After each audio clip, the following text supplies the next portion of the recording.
It's been very simple when you're not personally invested. Or simpler, maybe. A Harris administration together with Joe Biden. Harris-Biden administration. To strictly look at it as objectively as you can analytically. When you're in a position where I really want the Democrat to lose, but I don't care if the Republican wins, which is a tough position to be in because it's kind of impossible, all right? But that's the position I've been in the last 3 presidential elections. This time I've got to be a little bit more self-aware because I am personally invested. I want Donald Trump to win on November.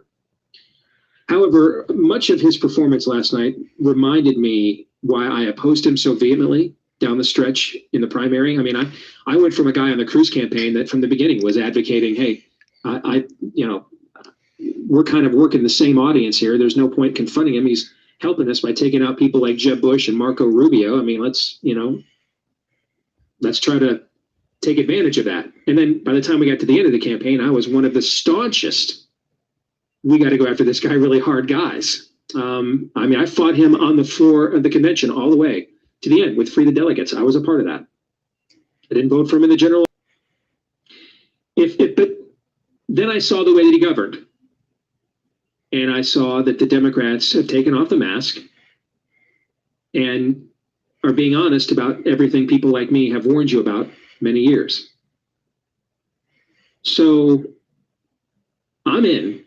But if it weren't for those things, and all I knew was what I watched last night, I'd vote for that. I found myself asking myself, I wonder what Amy Coney Barrett is thinking watching this at home right now. And I think he was certainly very energetic last night. The problem is this. Here's the bottom line. Trump was never cornered on a single issue last night. Biden was cornered on every single issue. He was forced to run away from defunding the police, from the rioters, from the new Green Deal, from hacking the Supreme Court, and from lockdowns. That one really shocked me. That, to me, was the biggest news of the night. He ran away from it, even tried to accuse Trump of shutting down the economy. And Trump maybe started to press him, but then he needs to allow him to answer. Yeah, deer in the headlights. Let everyone see that, and then jump in later. Instead, he jumped in with Hunter Biden, jumped in with all sorts of stuff, and he wouldn't let the guy talk.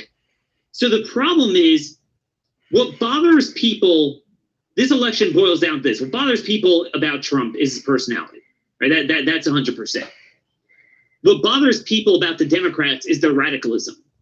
You need to spend every minute of your airtime obfuscating your weakness, aka your erratic personality, your perception of being a bully, and you have to accentuate Biden's weakness, which is being radical. You could also have not being lucid too, and both of those would have been accentuated by making him defend himself.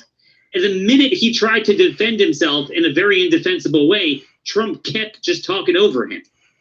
That, to me, was the biggest thing. It was what Gore did to Bush. And so they have a problem with him constantly interrupting. Here's Mark Levin. Here's Mark Levin. They have a problem with him interrupting. Here's Mark Levin. And he disagrees with Steve Deace. The President of the United States had to make a decision. Once this debate started, once it was clear what was going on with the moderator, once it was clear what was going on with the brawler, Biden, and his history coming back, puking back up onto the stage, he had to make a decision. Am I going to get rolled? Do I sit back like Paul Ryan did?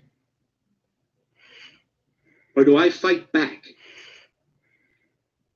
Do I fight back? Do I confront Joe Biden? Do I confront what's happening in terms of the moderation of this debate? And he fought back. He had no choice. More when I return. Levin. Joe Biden was not prepared with specifics. He refused to talk about whether or not he would destroy the Supreme Court by packing it. He refused to answer a question about the filibuster rule. He lied about his opposition to fossil fuels and fracking, and I hope you're listening to me, Western Pennsylvania and the rest of the country. He lied about his support for the Green New Deal. That whole section in the 110-page manifesto was written in part by AOC. It's there on his website. And he lied about it because that's what he does. He won't release a list of Supreme Court nominees, potential nominees, because he's trying to conceal a radical agenda that he intends to impose on this country. He lies about Obamacare. We don't need him to tell us what's happened to us. Our deductibles are crazy high. Our premiums are crazy high. We don't have multiple choices of insurance companies and insurance plans. We're all straitjacketed in this plan. Even he knows it, which is why they keep talking about we're going to improve it, expand it, even reform it. God forbid. So now what you're talking about now, Steve Deace, you're not going to defend the president the way Mark Levin did? Ben Shapiro, you're not going to defend like Mark Levin did, Eric Erickson, Daniel Horowitz, Todd Erzen Daniel McIntyre? You're not going to defend the president that the way Mark Levin did? You people should be ashamed of yourselves, man. He had to interrupt because you know what? He was not going to let him own the night and set the narrative. It's a shame that you people want to attack the president. Mark Levin is right, and you're wrong. He had to keep interrupting because he would not gain a word in edgewise, and I don't know why you're saying that having a problem with that. He had to do what he had to do. There's nothing, there was nothing right about what happened, and he had to interrupt him. And it's sad that you people do not get he had to interrupt.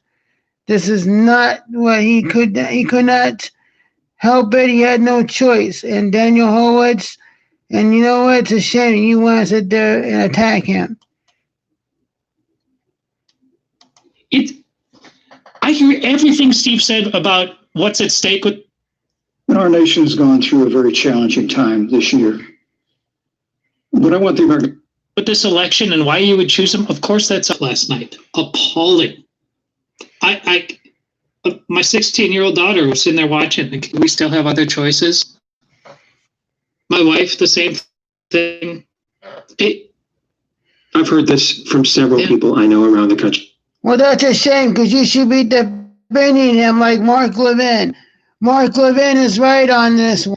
Mark Levin is right. He had to go in there and about. You saw what Paul Ryan happened to him in 2012 with Joe Biden. He had to fight back, man. It's sad you people don't want to